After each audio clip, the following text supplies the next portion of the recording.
Just 1 second.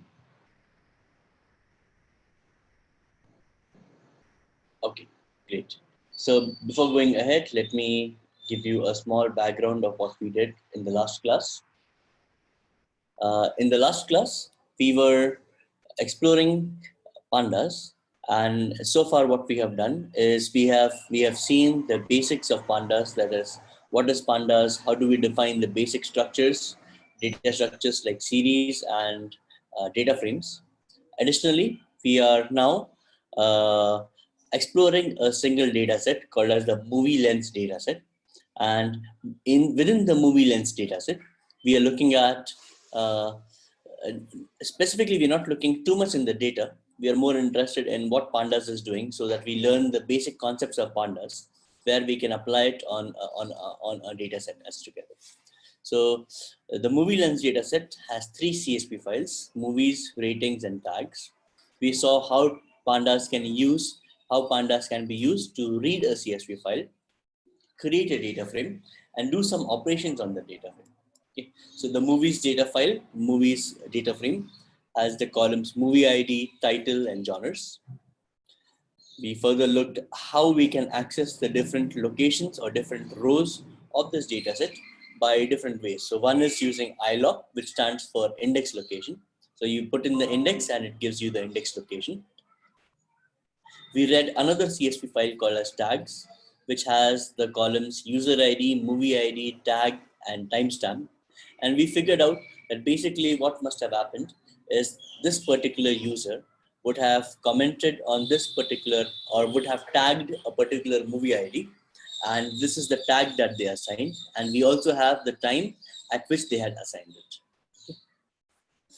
We have another column, another data frame called the ratings data frame, which has the columns user ID, movie ID, rating, and timestamp. This is exactly like the tags data frame. The only difference is, instead of putting a tag, they are giving rating to the movie. We deleted the 2 timestamp columns. We said we will be dealing with timestamp later on. For our discussion so far, we have not reached there, so we deleted the columns.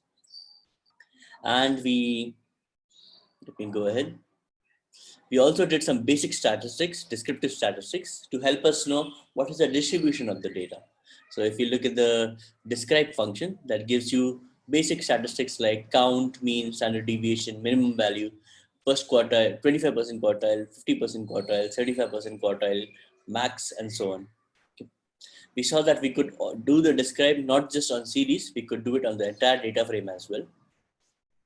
Then we saw individual functions that can be used to extract this information so that we can use it in a program. Okay, so we have the function like .mean, .min, .max, .standard deviation, std, .mode, .core, which stands for correlation. We also saw that we could write Boolean functions or Boolean expressions for the entire column.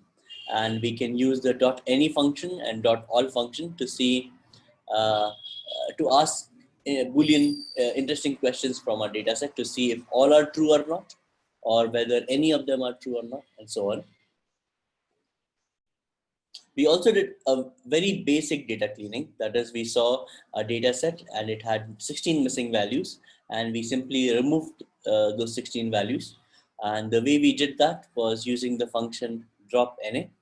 So when we did drop NA, the 16 missing values from the tags dataset got deleted. And we said that, okay, this is just one way of doing things, getting things done. Later down in the course, we will also look at more advanced stuff, how we can fill missing values. And that's it. That is where we had stopped in the last class. And we need to now go ahead and look at data visualization. Okay. I hope this was good. We have done a small review. Let's go ahead and look at how we can visualize our data. Okay. So first, okay, let me. Okay. So let's look at the ratings data frame. And within the ratings data frame, we have a column called as rating. And I want to see how many values are there and how the data is distributed. Okay, so we have a very interesting function called as the value count. And this function is very useful, specifically when we are dealing with categorical data. Okay, so when you take the name of the column, that is the name of the series, and call it with dot value counts, what it does is it goes to the column and it looks for unique items. So as many unique items are there, that many number of rows you will have here. So that is the index here. So the unique items here are 0.5, 1.51, 2.52, 4.5, 3.5, 5.5, 5.0, 3.0, and 4.0. These are the unique items. So that is the how many rows we have. Now, for each of these items, how many times they were repeated in our data set? Okay, what is the frequency of this item? We get that in this slide. So we know here that this frequency is sorted in descending order.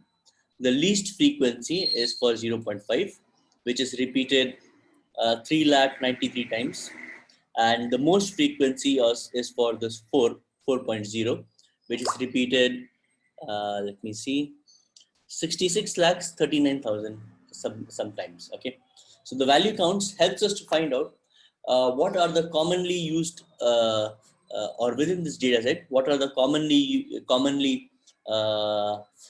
used values and what is their frequency. Okay, so we see that here. Now, even though this is interesting and this gives us data, uh, there is nothing better than a visualization in something like this. This does not help me find out how the data is distributed, what is the relative value, and so on. Of course, if I could actually take these numbers and do some analysis on it, but a visual would be much better. Okay? So one way of getting a visual is using the integration between Matplotlib and Pandas. Now, we will be dealing with Matplotlib in another session where we will see how we can use Matplotlib independently. Now, what I'm showing you is the collaboration between Matplotlib and Pandas so that we can call many of Matplotlib's functions from Pandas itself. One of the functions is a hist, H-I-S-T, which stands for a histogram. Okay, and what is a histogram? Histogram is basically a frequency plot. Just like value counts here gives us the frequency of items, histograms gives us the frequency, but it gives us the frequency in a visual format. Okay, so now I can take this column, I can take this data set ratings, and I can say to this ratings, I want to call the histogram. So I do ratings.hist. So that is the histogram function. And it asks for us, what column do you want to find the histogram for? So we write column is equal to the name of the column. So in this case, we want to plot rating. So we write the name of the column. And then we can optionally also provide the size.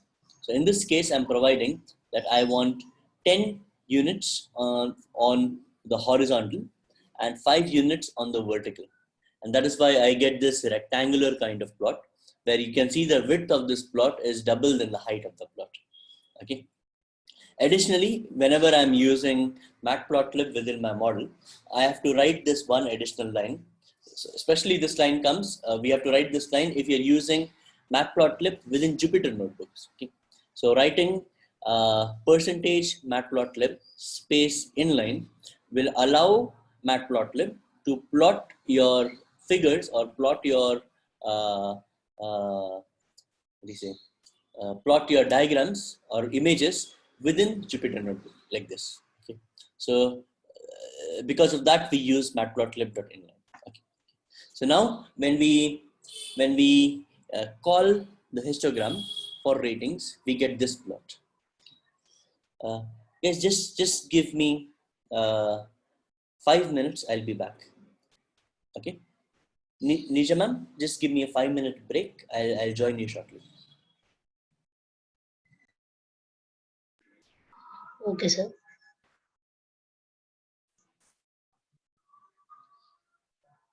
Good morning all of you.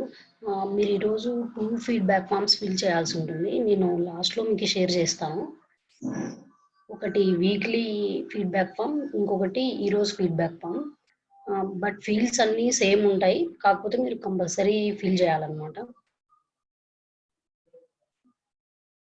నేను end of the session మీకు share చేస్తాను. Okay.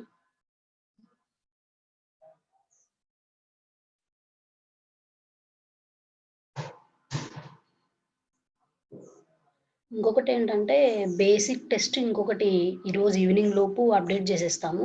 So everyone మీరు check చేసుకుంటూ ఉండండి లాగిన్స్‌లో exam రాయడానికి. ఇంకా ఒక 10 days ఉండొచ్చండి అప్రాక్సిమేట్‌లీ.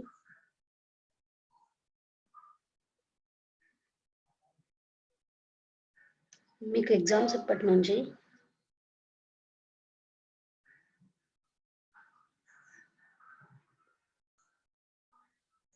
ఓకే. మీకు అంతలోపు కంప్లీట్ అవుతుందా?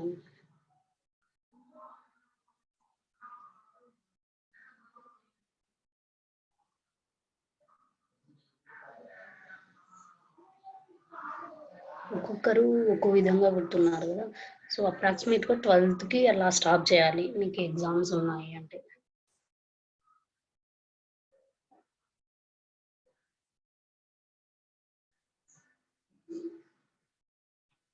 మీకు ఇక్కడ ఇస్తున్నది ఓన్లీ బేసిక్స్ వరకే కదా! సో ఇంతవరకు హాఫ్ సిలబస్ అయితే కంప్లీట్ అయింది. ఇంకొక హాఫ్ సిలబస్ ఉంటదండి.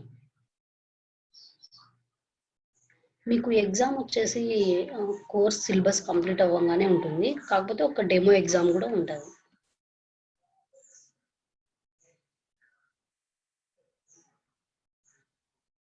అంతలోపు మీరు ఈలర్న్ వెబ్‌సైట్‌లో బేసిక్స్ ఎగ్జామ్స్ రాస్తూ ఉండాలి. మీకు ఐడియా కోసమైనా. అట్‌లీస్ట్ మీరు ఎంత నాలెడ్జ్ గెయిన్ చేశారో అనేది అర్థమవుతుంది కదా!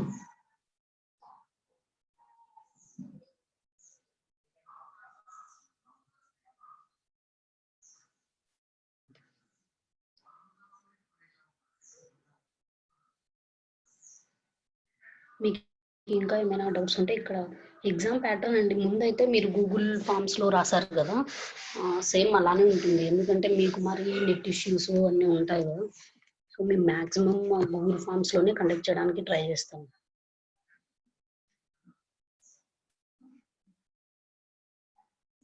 ఓకే. కోర్స్ కంటెంట్ నేను షేర్ చేస్తానులెండి. ఈరోజు టెలిగ్రామ్‌లో షేర్ చేస్తాను. సర్టిఫికేట్స్ అంటే మామూలుగా ముందు అన్‌ఎంప్లాయిడ్ యూత్ ట్రైనింగ్స్‌కైతే ఏపీఎస్ఎస్‌డిసి నుంచి డైరెక్ట్ వచ్చేవి. బట్ కాకపోతే ఇప్పుడు ఈలర్న్ నుంచి ఏమైనా వస్తుందేమో చూడాలి. బట్ క్లారిటీగా అయితే నాకు తెలియదు ఇంకా. Okay. Me Okay, I'm back. So, sorry for the inconvenience. Let us continue. Okay. So here we are looking at the histogram plot, and maybe let me ask you. So one of the jobs of a data scientist is that we need to know how to interpret the data. Okay. So here, when I look at the ratings data from the ratings data frame, we plot the ratings column. We look at the histogram. Uh, there is something very interesting that I notice. Okay, I don't see a normal distribution. I see that the distribution is somewhat uh, uh, skewed first towards one side. That is one part.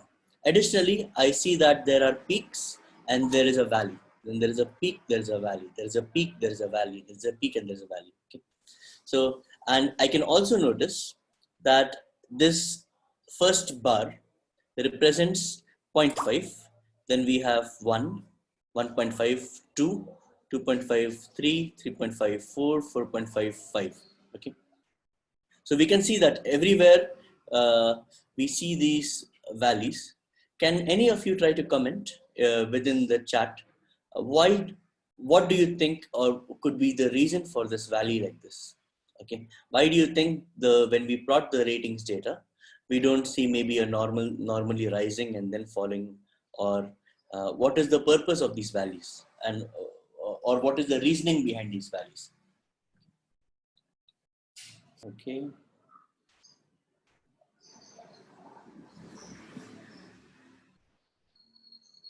Okay. No. Okay. So let me try to explain. Many of you are giving different answers. Uh,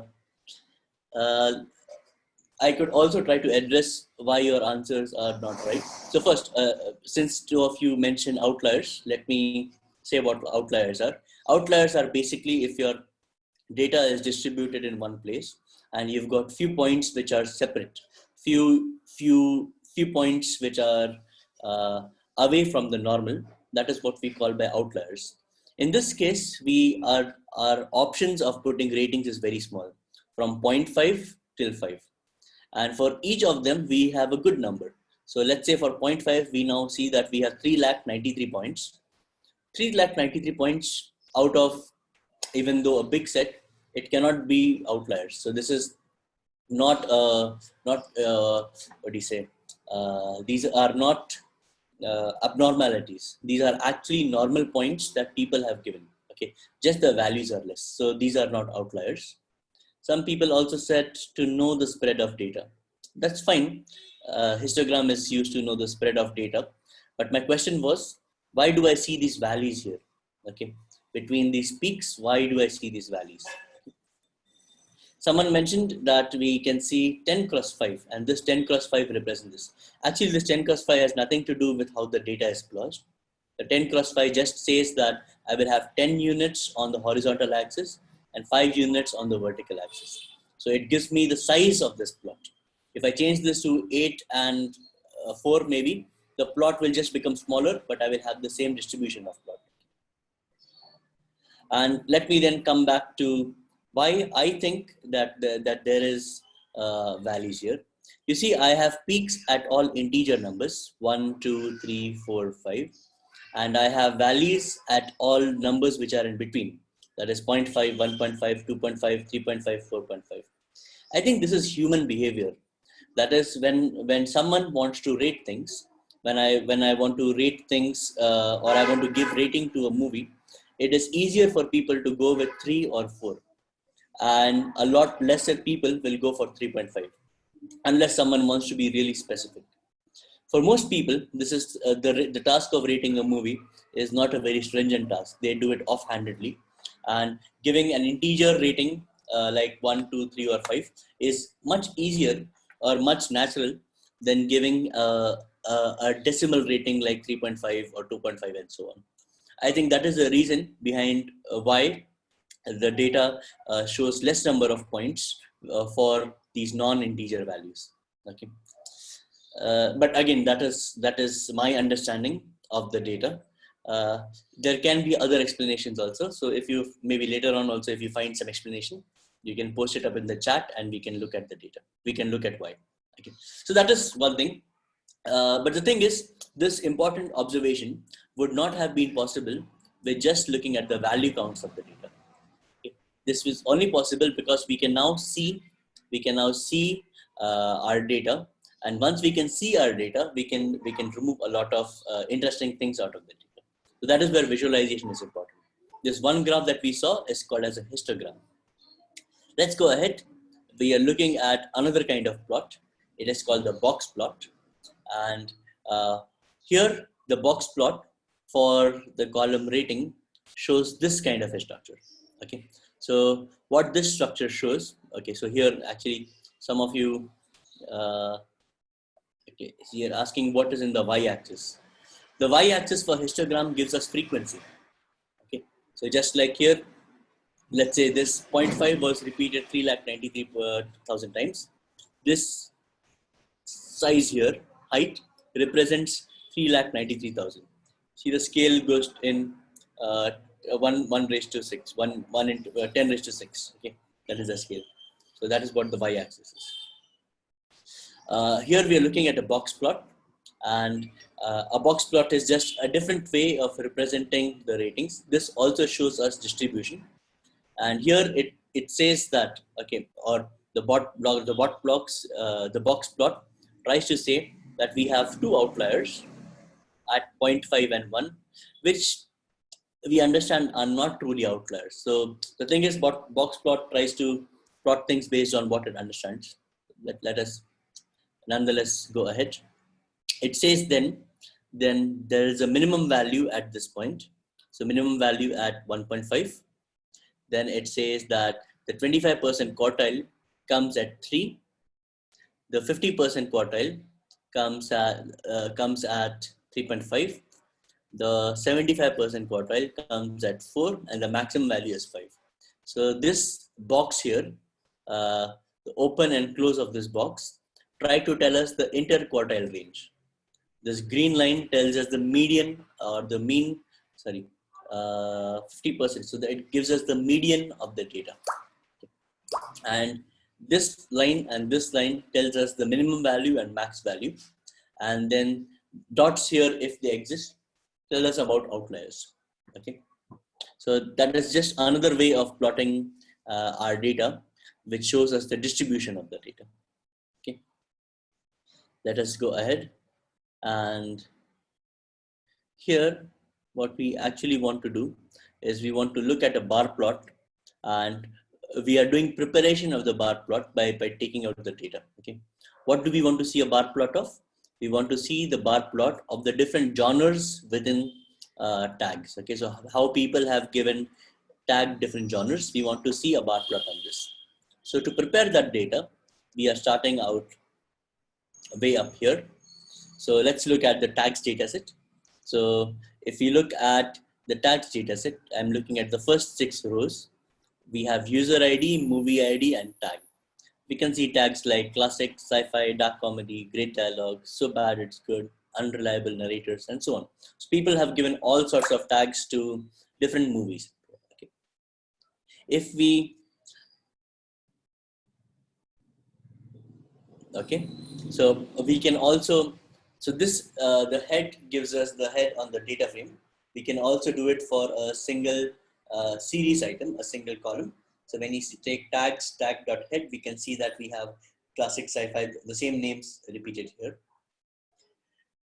We can also see that the movies, if you explore the movies dataset, we also have a genres here. So these genres and these tags are basically similar, and we know that they're some way related. We can club items together and extract or see only certain parts of the data frame if we are interested. So in this case, we are looking at movies, but we are not, say, let's say, not interested in movie ID. We can just take a subsection, that is the column's title and the column genres, and do dot head on this, so that we can see a subsection or a selection of the data. If I use similar to how we did stuff in NumPy, or how we did stuff in lists, we can similarly use for data frames. That is, if I put ratings and I put -10 colon, we'll be able to see the last 10 rows of this ratings column. Okay, so the last 10 rows of these rating columns look like this. If now we are interested to see from the tags dataset, what is the frequency of items, or what are the most used tags and how often they have been repeated. So we can easily do a value count.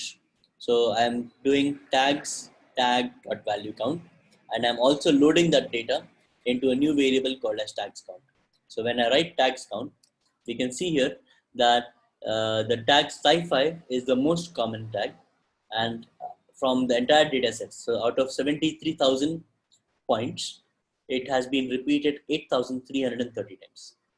Okay. Then we have the next as atmospheric. It is repeated 65156 times. Action as 5,900 times, and so on. Okay.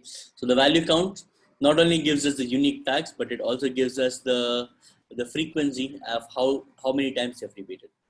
I can look at tags count and I can print the first 10 values. I can also print the last 10 values. Okay. So I do that here just as an example to see if I'm able to extract information.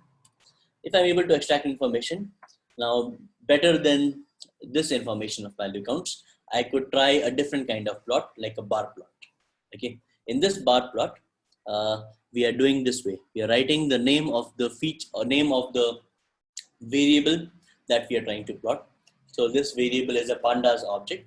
So we write tags count, and we say we just want to plot the first 10 items, and we call the dot plot function. To this dot plot function, we are writing the first input as kind. That is telling what kind of plot do we want. So we said, okay, I want a bar plot. So you write kind is equal to bar. And here same figure size just tells me that I want a rectangle with horizontal axis having 10 units and vertical axis having 5 units. Okay.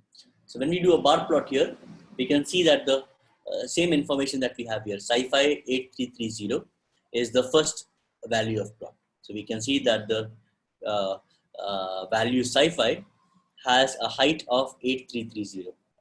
That's it. Yeah. Then we have atmospheric, we have action, comedy, surreal, based on a book, and so on. Okay. So these are the different tags given by people, and this heights of the bar plot represent frequency here. Okay. Now this would, we would have also got this using a what do we call it? Using a histogram. Uh, but for a histogram on the x-axis, you need numbers. Okay, you cannot do a histogram on the tags count simply because it will not know which column should I put where. Okay, should I put sci-fi in between, or should I put action on the left, and so on. So hence we cannot do that, but we can do a dot plot on tags count. That actually gives us the histogram, kind of a histogram, because we have done one pre-processing here, gotten the frequencies, and now that we have the frequencies, this is just simply data. Okay, something on the x-axis, something on the y-axis, and then we can use the dot plot function. I hope this was clear. Let me go ahead. So these are just basic visualization that we can do from within Pandas. In the next class, we will look at specific data visualization packages like Matplotlib and Seaborn, and that will help us to explore more kind of plots. Let's look at the next section, which is filters, group by, and merge. And these are again very, very interesting things we can do with Pandas, especially in terms of filtering things out and grouping things. So let's see here. We have the ratings data set. We have user ID, movie ID, rating. Let's say we want to find out only highly rated movies. Okay, so highly rated movies, we are saying that anything with a rating of 4 and above is highly rated. So we create a basic filter. The name of the filter is highly rated. And the way that we have created that filter is we have taken the ratings data frame, and within that we have taken the rating column, and we are writing a condition. If this column is greater than 4.0, then we store all of these Boolean values into is highly rated. So when I execute this, you can see here that here for the first value, I have the value 5. So since 5 is greater than 4.0, it gives me a true. Okay.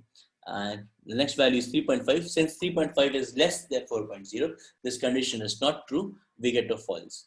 So similarly, it goes through this entire list of ratings and gives us a set of true and false values. This is our Boolean selector or Boolean filter.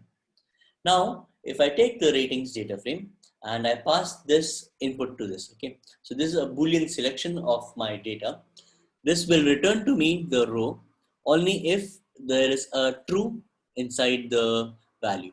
Okay. If the value here is true, it returns that row. If the value is false, it does not return that row. So let's look at first few examples. Since index 0 is true, you get the entire row for index 0. Since index 1 is false, you see that we have skipped index 1. We have directly gone to index 2, which is true. Okay. So only the true values are available here. And now we can see that out of that entire set, that is from this many number of points, that is, I think we had calculated last time 2 crore 50 lakhs. So out of those number of points, the ones that are highly rated are somewhere here, 1 crore 24 lakh times. Okay, 1,424 lakh something is the number of movies that are highly rated, and we've got that selection. So that is how filter can be used. It can be used to write like a Boolean condition like this, and we can also extract data which satisfy our condition. Going ahead, we can see what is the size of the new set and the old set, which is fine, which is also written here at the bottom. We can see how much percentage of our data is highly rated. So we see that 49.8% of our data. So I'm just taking these numbers and dividing it by total so that I get what is the percentage of data we have. So we have 49% of our data, which is highly rated, which is pretty huge, right? What it basically says is most people are likely to rate a movie in the higher order. Okay, so, okay, nonetheless, let's go ahead. We can also do a subsection or sub-selection of this data. So if I do ratings is highly rated and I want to see the indexes from 30 to 50, I can write another square bracket and provide for it which rows we are interested to see. Okay, we can do that. Let's just go ahead. Okay, this is not important. This is not important. Further, we can also do some more filtering. Now we are interested to find if a movie is an animation movie or not. So when you look at genres, okay, that is why I had written this. Let me write movies.head. You can see here that our genres, we have adventure, animation, children, comedy, and so on. Now I am interested to write a filter where I only shortlist all movies that are animation. Okay, all movies that have animation. Now the difficulty is these strings here. These are long strings. They are not just one genre. They are a combination of multiple genres. And how do I find if the text animation is there within this genre string or not? So for that, we can write something like this. We can write this command. So I'm going to the movies data frame. And in the movies data frame, I'm looking at the genres column. And within the genres column, I am writing this operation. Okay. So dot str stands for string, dot contains. Okay. And then I'm passing the text animation. Basically what I'm saying is this for this on this data set on this series I want to apply this function, but this function is available within the str. Okay, so I say dot str, which is the str with the string module, dot string dot contains animation, which basically says that if the string contains the text animation, we will get a true. Okay, if we don't contain animation, we'll get a false.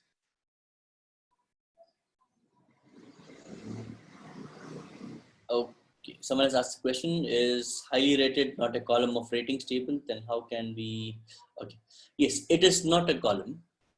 Is highly rated is not a column. It is something that we have generated. So here, when you pass to ratings here, this necessarily does not mean that we need a column here.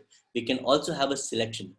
So is highly rated is basically this selection of Boolean values. And here we are going for finding out the collection of Boolean values. Okay, so you can have as many filters as we want, and we can define based on our criteria. We can define how this filter is created, and ratings.this just allows us to access those columns. Okay, let me go ahead. Okay, so here we saw if the string contains animation, then it will return to us a true. If it does not contain animation, it will return to us a false. So you see the first movie here, Toy Story. Luckily, this movie Toy Story is an animation movie. We know that because of this text animation. And when we extract this, we can see, or when we write the filter, we can see that it gives us a true. All these other guys gives us false. In fact, we have then a series of trues and false for our data. Let us find out how many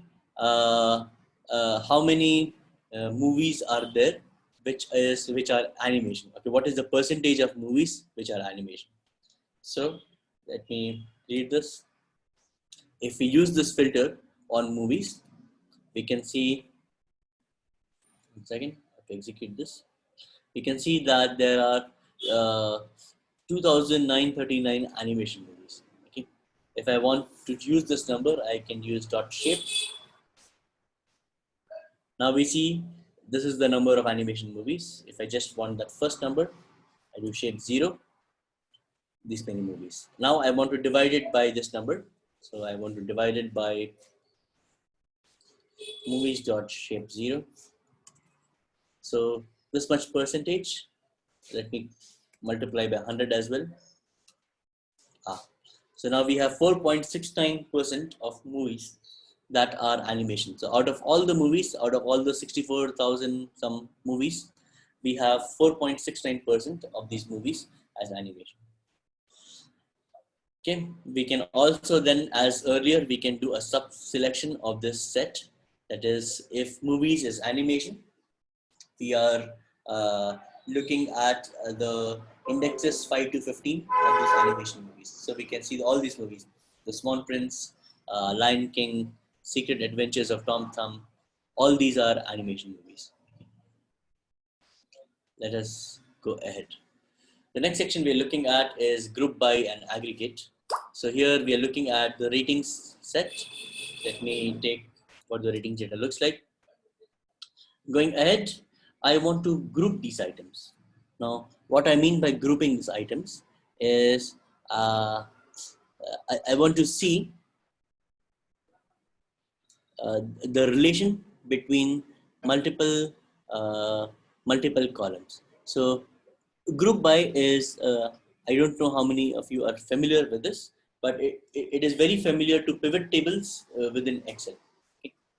So in this case, let me tell you what we are doing is we are taking group by here. That is we have the ratings column, and we are taking a subsection of the rating column, that is two columns, rating and movie ID. Okay, so we have movie ID and rating as a selection, and we are saying do a group by based on rating. So it takes the rating column and all the unique values of the rating columns, it puts it up here. And for these unique values of the rating column, it says we will do, and we add an additional value of dot count here. So we do an additional dot count operation so that we can count all the values which are repeating. Okay. So for 0.5, how many times 0.5 is repeated? That is we get here. Or what is the count of grouping by 0.5? We get it here. Okay. So here we can see that 0.5 has 3,93,000 counts and so on. So same thing in this case, what we got with value counts, we're getting the same result, something like that. Okay. So let me, I know this example is not enough. Let me show you some more examples. Okay, let's look at this case where we are now trying to group by movie ID. Okay, so the question that we are asking is, how many people have rated the different movie IDs? Okay, so movie ID 1, how many people have rated them? Movie ID 2, how many people have rated, and so on. Okay, so if you must have seen, especially on IMDb or things like that, when you get a rating like 7.5, it also tells you for this rating how many people have rated, and that gives us some level of confidence. If more people have rated the movie, we can get more confidence that the rating is more stable or more robust. If we cannot base our rating based on two people's comments or two people's ratings. So similarly, if I'm interested to find out from the ratings dataset how many people have rated the movie ID 1, I can do that very easily using the group by command. So I'm taking the ratings data frame. Within the ratings data frame, I'm looking at a subset that is just movie ID and ratings. And now we are grouping by movie ID. So when we group by movie ID, it will join all the common movie IDs in one set. And then we are doing a count on that operation. So it counts that values. So we see that, okay, movie ID 1 repeated this many times. Movie ID 2 rated this many times. Movie ID 4 rated these many times, and so on. Okay. So here, since this is a huge list, I'm just looking at the first 10 values. If I want to see the last 5 values, we can do on the same operation, we can do dot tail, and we can see the last 5 values. Okay. We will come across more interesting examples where we'll be using group by. Group by actually is very, very powerful. We can use it in many scenarios. When we will come across, actually, when we'll deal with our data sets later on, we will see applications of group by. So I just want you to remember group by, and then we'll see how we can use it later on. Okay. Let me go ahead. We can also merge different data frames together. So here we have the tags ID and the movie ID. We can see between these two values. Okay, let me even go ahead.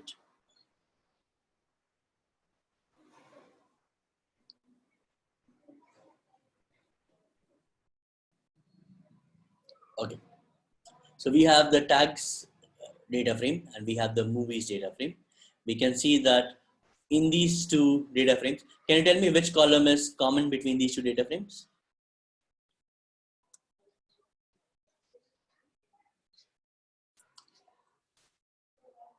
Okay, excellent. Movie ID is common. So what we intend to do is we want to merge these two data frames together.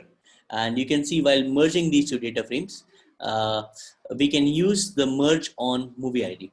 Okay, because that is the commonality between these two points. Okay, let me further find all the all the all the columns, all the rows within tags that are associated with movie ID 1. So I can do a simple filter here. I will say tags.location on this condition. What is the condition? That if tags movie ID is equal to 1, I will get all the columns with movie ID 1. So when we do that, we can see that movie ID 1, which is basically Toy Story, it has been ranked by these many people. That is, it has been tagged by 697 people. Different people have given different tags, like user ID 791 has given the tag owned, 1048 has given the tag IMDb top 250, and so on. So different people have tagged this separately.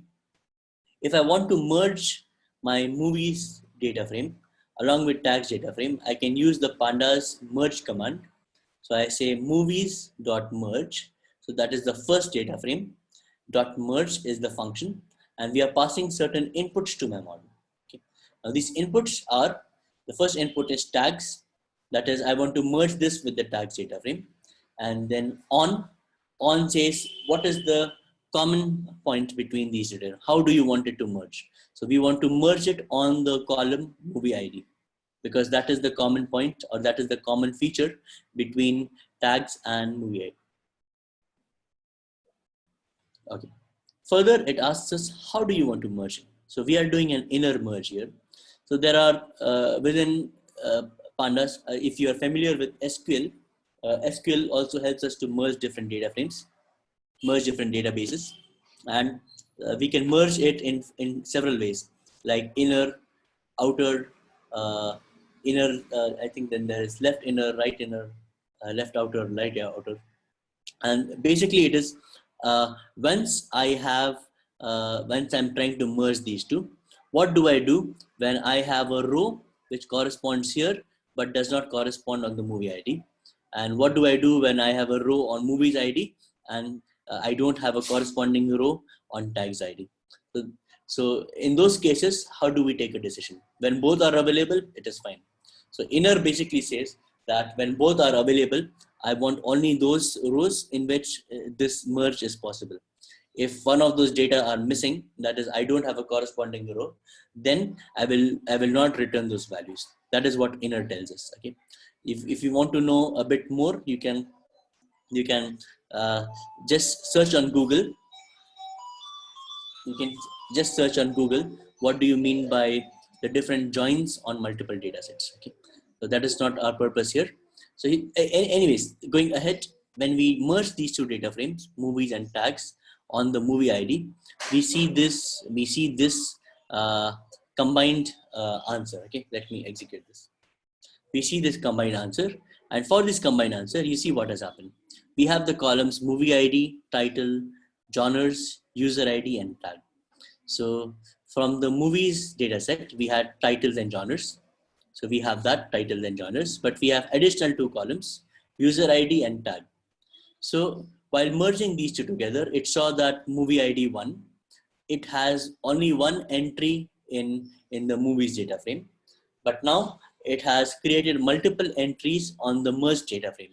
Why multiple entries? Because we have within the tags column, we have 691 rows, of which the movie ID is 1.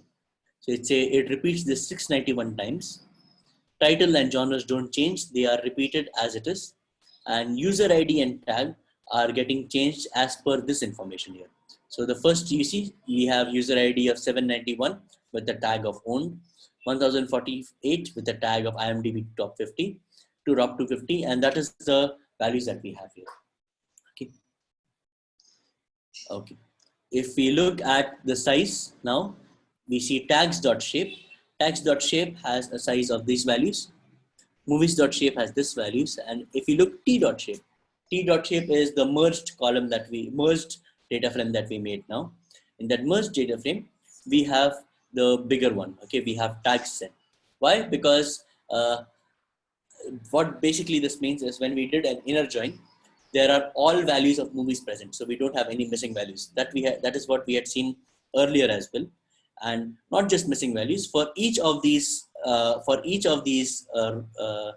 values. We have corresponding tags value, and because of that, we take the bigger set. And merge has said that our final value will contain these many data points.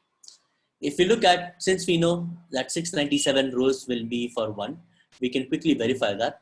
So if I do t.ilog and I take it from 696 onwards to maybe 705, I can see that all the first 697 rows have corresponding to Toy Story.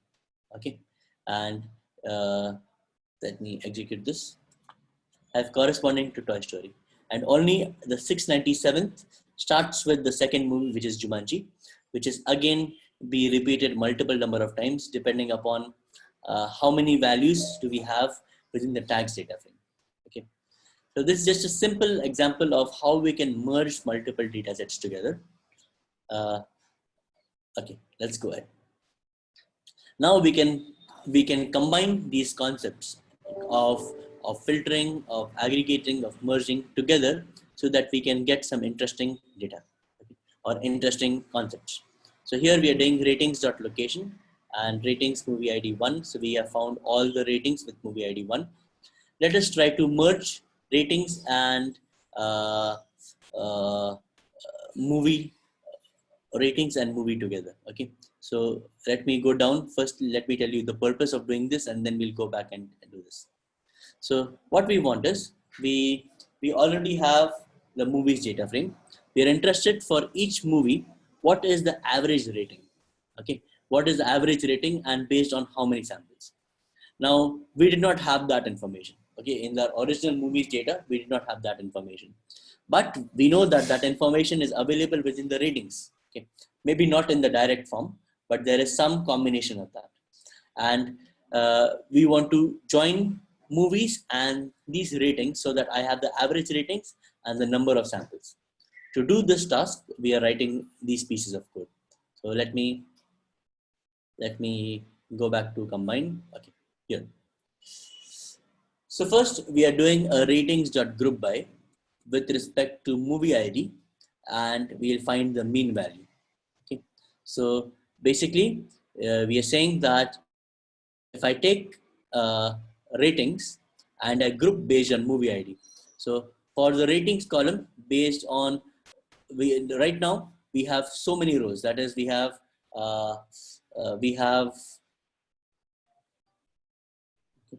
let us do ratings.shape. We can see that we have 2 crores 50 lakh different options. Okay. Now, when we do a group by movie ID, we will see for each movie ID what is the group, and we are doing a certain operation on that group. The operation we are doing is a dot mean operation. So it will take all the movie IDs, combine them together, and find the mean of it. Okay, and as we provide an additional specifier here, keyword saying as index as false. What this basically will do is it will create for us a new index, and thereby it will return to us a data frame. So this answer returns to us a data frame which we store in average rating. And we can see within this average rating, there are 3 columns. We've got movie ID, user ID, and rating. The mean of user ID is not interesting for us, so we can get rid of that. But we are interested in this mean rating. To interpret this data, what it says is movie ID 1 on an average is rated at 3.89 rating. Movie ID 2 on an average is rated at 3.25, and so on. So we can get the average rating of the movie based on our ratings data set. Okay, so going ahead, instead, additionally, if you want to find out how many people have rated movie ID 1, how many people have rated movie ID 2, and so on, we can also do that by grouping by movie ID and doing a count on it. In the earlier case, we did a dot mean. Dot mean gave us the mean value. If we do a count, it will count how many values are present. So again, this data is also interesting for us. We can separate this out by doing as index false. So that returns to us a new data frame. Okay. We create a temp count data frame that gives us the count of data. We change the column name from rating to number of samples, and we add this into our original temp count. So both the analysis that we did, that is for, okay, something is missing. Let me execute these guys again.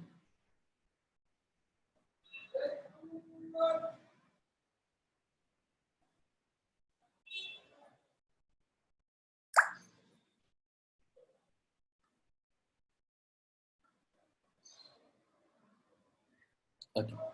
So after our analysis, we are left with a data frame called as average rating, which has movie ID, the average rating, and the number of samples for that rating. Okay. So we have just taken our individual ideas and we have combined them into a new data frame. Once we are in this data frame, we can merge it with our movies data frame.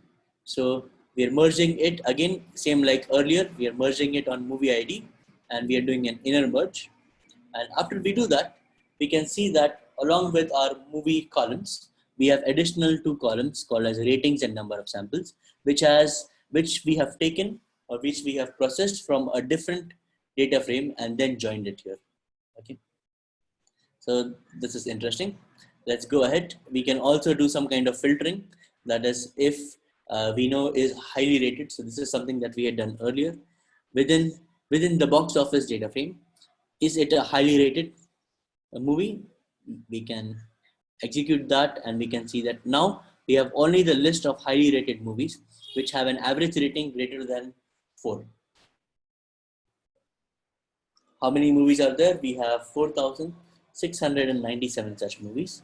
What are the first 5 movies? You can say, okay, the first 5 movies is this Persuasion with a rating of 4.03, 7 Usual Suspects, and so on.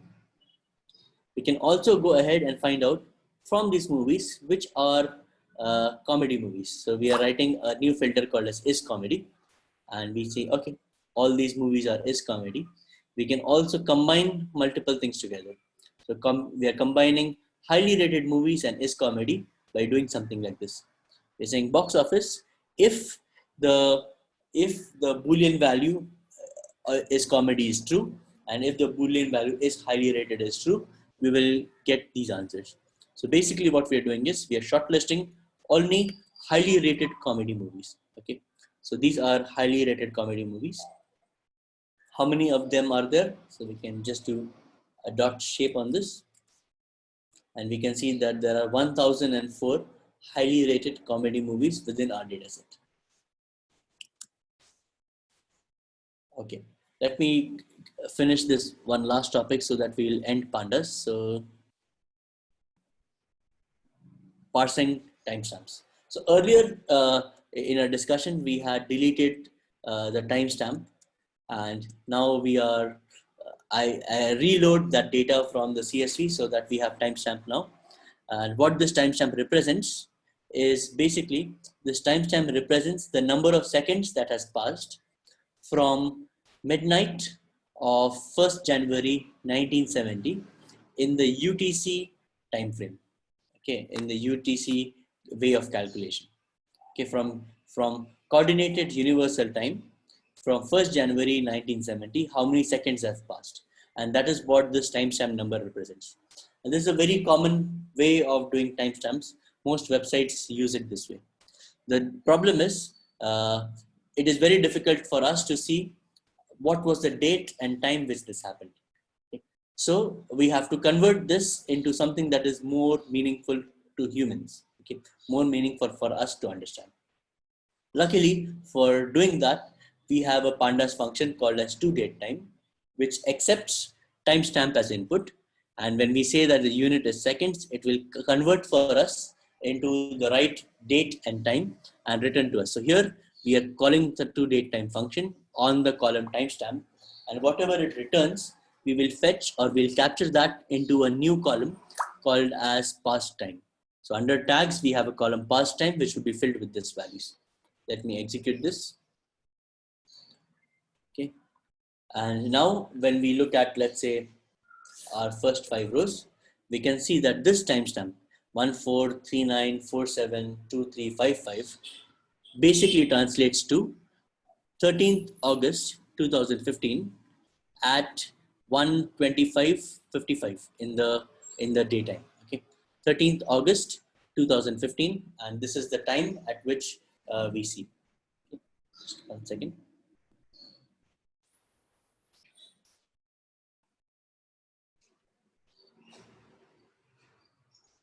Okay. Okay.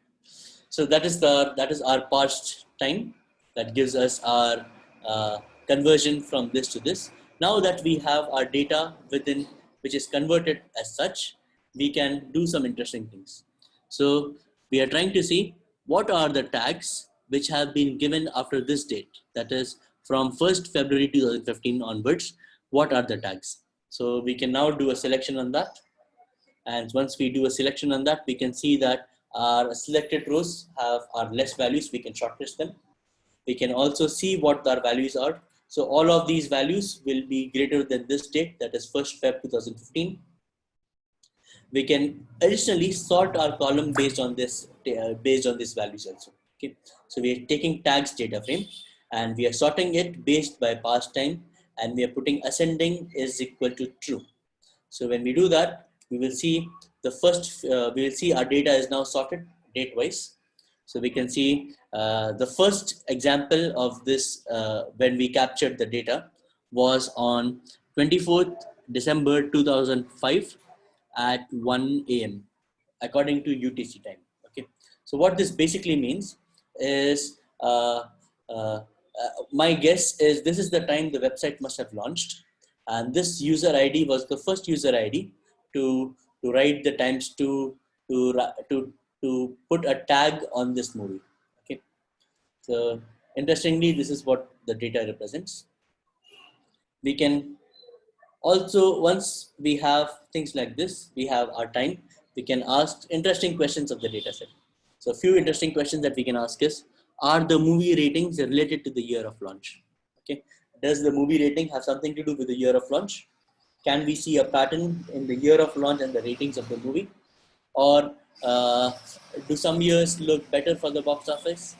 Does any data point seem like an outlier in some sense? And these are generally questions that we can use pandas to solve with. Okay. Now, let me quickly summarize. We are almost at our end point. Pandas basically can be used for a lot of different contexts. As you must have seen, pandas is really, really huge. You can spend a lot of time learning pandas. Even after multiple years of industry experience, I am still learning pandas.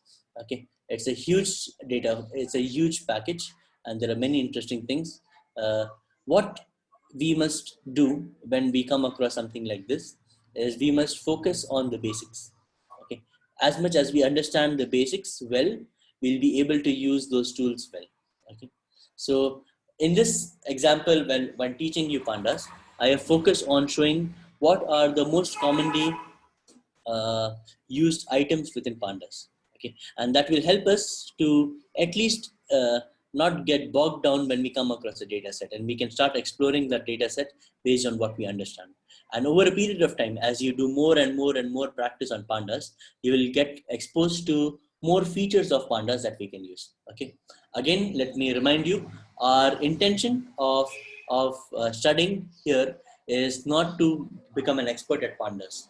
Our main aim is data analytics. We are a long way there, and once we reach to that point, we'll be able to explore more things.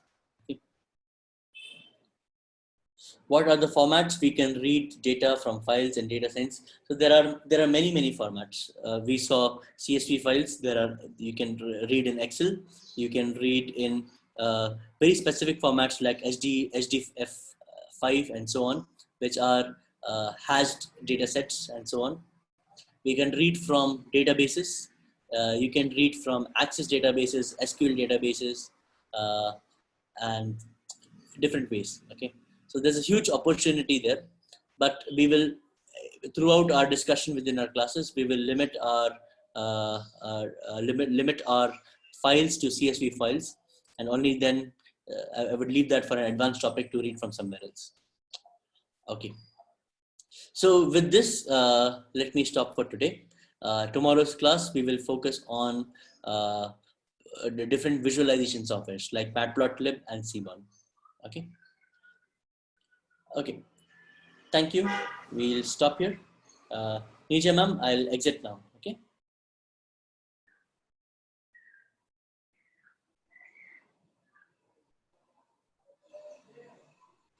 Okay. 2 feedback forms మీకు send చేయడం జరిగిందండి. ఒకసారి check చేసి మీరు చేయండి.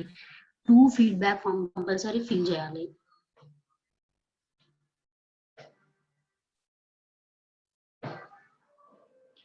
మీరు leave అవ్వండి. మీకు అర్థమైంది ఎలా ఫిల్ చేయాలి ఏమి అని.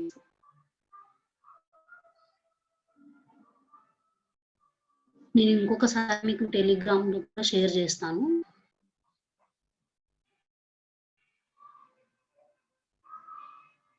Okay. Okay. Thank you guys.